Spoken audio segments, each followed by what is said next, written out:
Hello everyone, I'm your host BlackTuna and welcome back in another video. And recently I've been looking for new MMORPGs to play. Well, as you know, there are no new MMORPGs to play, so I decided to go and dive back in some older MMORPGs. My attention was caught by Gloria Victis, a low fantasy medieval MMORPG with a focus on PvP, sieges and faction territorial control. Now, this game was released back in 2016, but I've bought it only in 2017, and when I played it, I dropped it just after a few hours because it was not the game I was looking for back then. But now things are different and I am different. And 4 years have passed, so I think it's time to see how well Gloria Victis holds up in 2021. Now, to my surprise, after 5 years of being on the market, the game is still in beta or early access on Steam, if you will. Now, to be honest, in my personal opinion, seeing this is not a good sign, as you would expect that after so many years, the developers will be able to completely realize the vision that they had in mind for this game. But now let's move to the game itself. Character creation is nothing out of the ordinary. And considering you will spend 99.9% of your time in a full suit of armor, it's really not that important. Although I feel like I need to mention something really interesting that I think I have never seen in an MMO. Again, in an MMO, because something similar exists already in other games. So the game will present you with a questionnaire that will help you choose the best starting archetype for you based on the answers that you will give. But if you still don't like the archetype that is going to be given to you at the end of the questionnaire, fear not, you can still change it anytime before creating the character, so you can explore the other options before you actually jump into the game. Now, once you're in the game, you will immediately start with the tutorial, and it's quite long, but it's really helpful. It teaches you basically all the basics and all you need to know. Also, the game features a combat system similar to the one seen in Mount & Blade, the aforementioned game from which I think this game gets a lot of inspiration from, or For Honor, where the direction you're looking in will affect your attacks and your blocks, also resulting in different types of attacks. For example, in my case, a greatsword will have slashing attacks basically from all sides, but if I look downwards while attacking, my attack type will be piercing, meaning effective against different types of armors. Of course, there are also bows and arrows, and you can also go in first-person perspective to aim and shoot. And apart from attacking and blocking, there is only one other action that you can perform while fighting, and it's kicking. Kicking will destabilize the opponent and will create an opportunity for you to strike. Now, it's not as easy as it sounds, because in the heat of battle, it's really not too easy to coordinate all your moves. So yeah, this is pretty much everything that there is when it comes down to combat.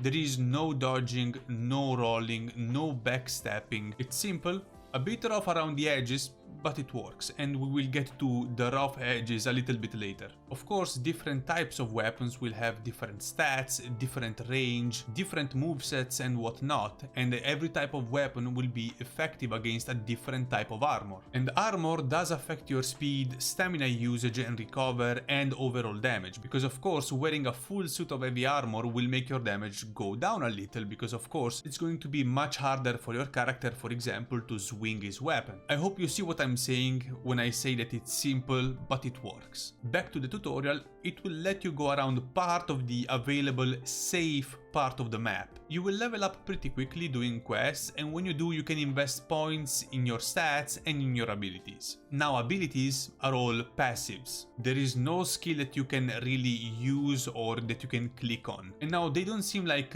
big game changers, but when you stack up a lot of points in certain passives, your flow of combat will improve dramatically. The open world is actually quite nice. The map is pretty big and it's not an empty wasteland. There's towns everywhere, settlements, camps of bandits, fauna, and much more. While roaming the lands, for example, I stumbled upon bandits being attacked by some wild animals, and you know, it's not the first time you see these in a game, but it's also a cool detail to have in your game, not gonna lie, especially if it's an MMO, it helps create the immersion factor. The world map itself is divided in 3 areas, if you will, each one controlled by one faction. Now, I don't ever remember having the option to choose my own faction in the character creator screen, but I will let this slide for now because I may be forgetting something, although I went through the footage and there's no such thing. Also, these areas can change pretty much every day because one faction can decide to assault and take control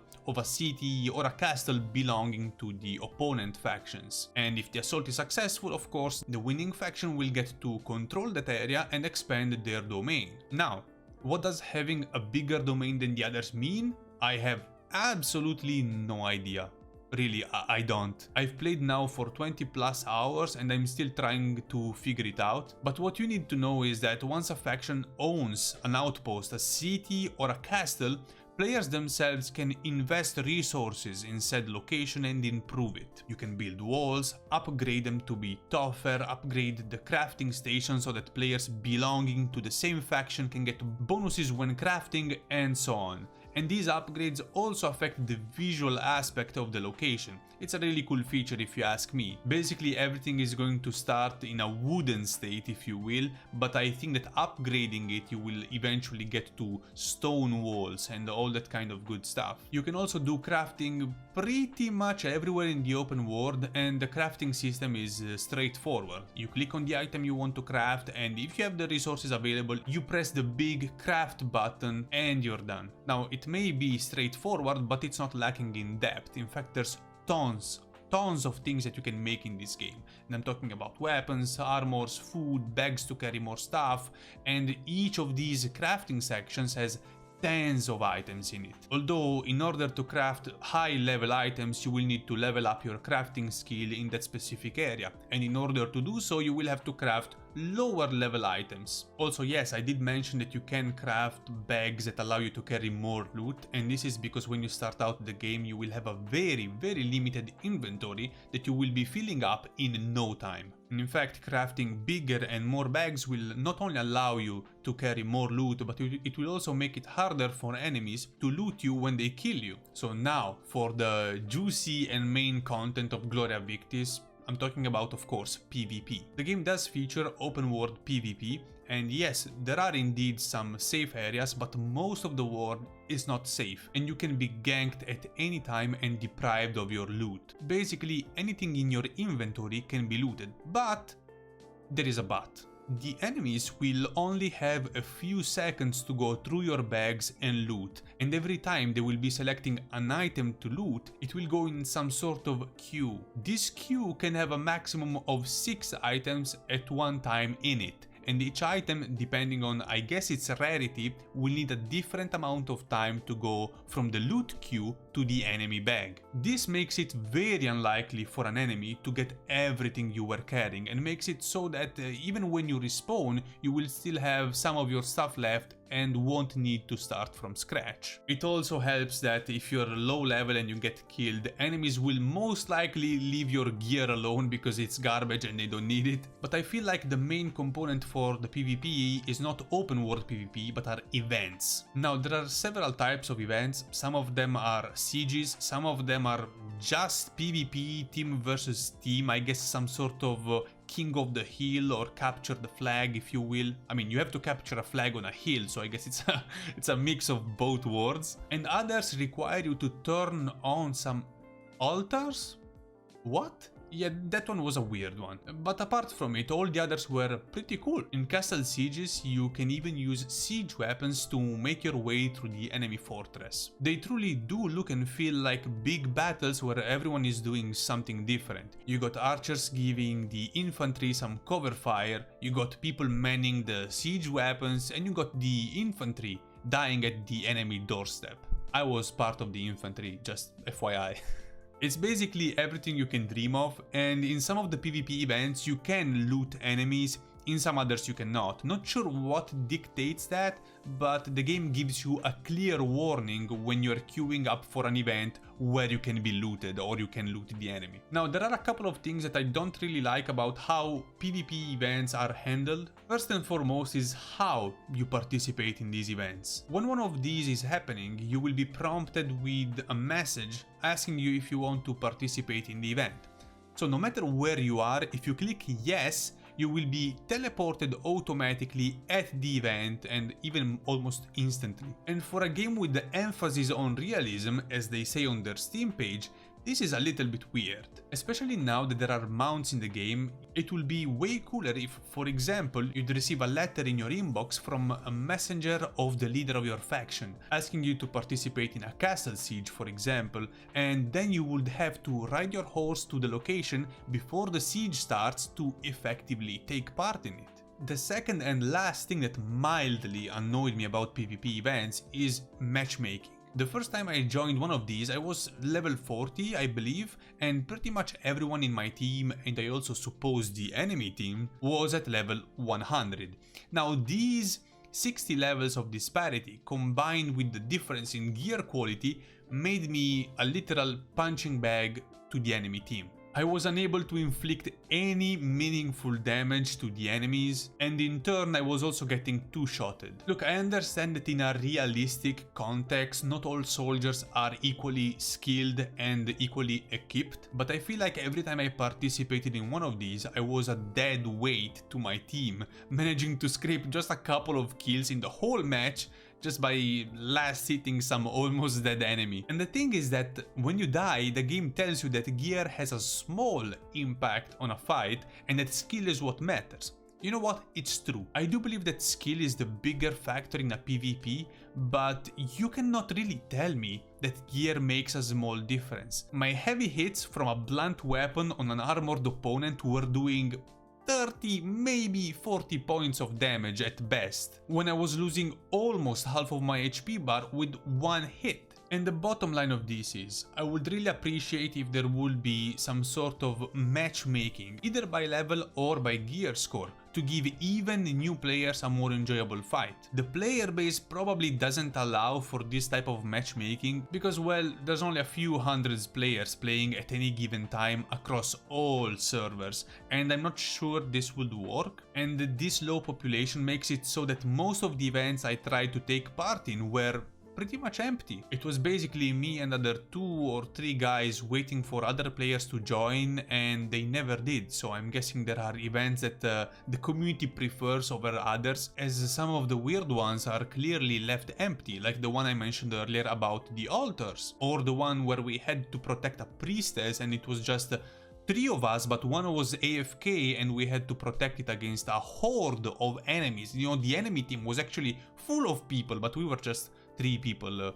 trying to defend from the assault. Another solution to the matchmaking would be to level gate or gear gate events, so that if I'm too weak or under geared, I won't be able to ruin my team's event. At the time of recording this, I'm on my way to reach level 70, and after I obtained better gear and upgraded my weapons, I'm doing a lot better in PvP and I can survive 3, even 4 hits if I'm lucky. So definitely gear and also stat points that I'm putting in my HP is making the difference in my fights. Although again, skill is really the main factor in a PvP. But one of the last things I want to address is horses. Now, it's really cool that you can just go around, find wild horses, tame them and get them for yourself and ride them basically immediately. It's really cool. Cool feature, 10 out of 10. But horses seem to be incredibly buggy and their movements are super sloppy. My horse would sometimes straight up disappear from under me, and the slightest hill makes it impossible for the horse to go forward. Not to mention, it doesn't even go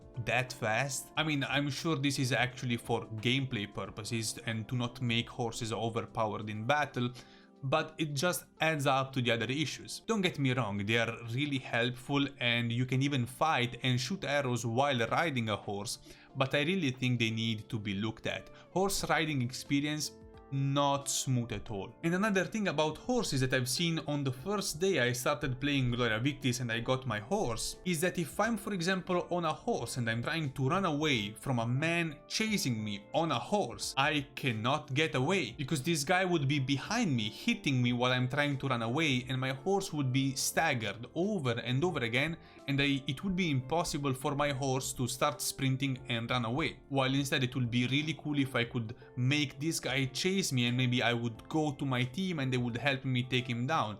Instead, I'm just doomed if someone gets a hit on me with my horse. And yes, I know this is one of the latest features added in Gloria Victis, and this is why I'm trying to give some feedback on it.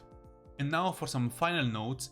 I believe Gloria Victis is an incredible game that caters to the PvP-loving community. The game has some awesome features like PvP looting, castle sieges and grand-scale battles with siege weapons, faction settlements building, skill-based combat system and first-person camera. Guys, don't underestimate first-person camera. It's a rarity to see a first-person camera in an MMO that allows you to actually see your hands and your weapon movements. It's a rarity. And together with all these features, it also does a lot of things right. The open world is vast with various biomes and you always have something to see behind every corner.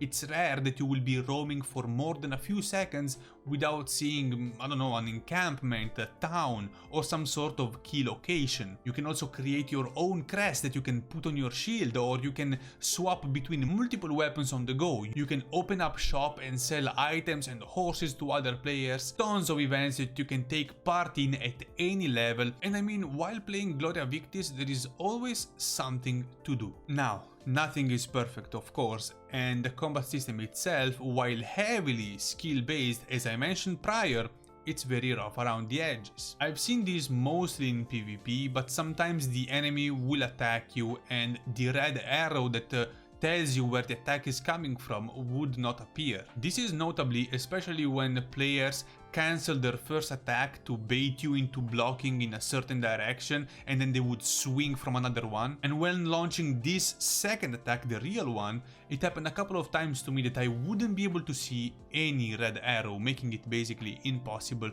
to block the hit. Also, this may be because of the netcode, because the netcode doesn't really help, and sometimes you see people moving while teleporting, probably because of the lag. Fortunately, I've seen this happen just a couple of times and always in my team, where I would see one of my allies basically, instead of walking, he would blink forward. And still talking about PvP, as I mentioned earlier, I would really love for this game to have some sort of matchmaking or gear gating on some PvP events. Again, I know this is probably not doable because of the population number, but I still feel this is something I need to mention because it really didn't feel welcoming as a new player. And talking about population numbers, well, the player base is not declining. It actually has been stable all along, just stable around 300-400 players. I think the game has something good going on for it, and I firmly believe that way more than 400 players in the whole world would be interested in this type of game. The thing is, I've never really seen ads for Gloria Victis, and I really believe that the game would benefit from a polished marketing campaign, especially because similar games like New World keep being delayed, and Gloria Victis could easily fill in the void that these games are leaving and capture some of the PvP-loving community for itself. But finally, do I recommend playing this game? Well, absolutely, if you're a PvP enjoyer. PvE is not really the focus of the game, so if you're looking for a deep, rich story in a medieval setting, this game is not really for you. But if you did like Mount & Blade, for example, and you would like a very similar experience but completely online, well, I think this game would suit you really well. Now, keep in mind that the game is still in beta or early access, however you want to call it, and it's sold at 20 euros on Steam, so buyers beware. But yeah, I think this is everything that I had to tell you today, and if you enjoyed the video, please do click the like button, subscribe, and do leave a comment down below because I will see you again soon enough in the next video.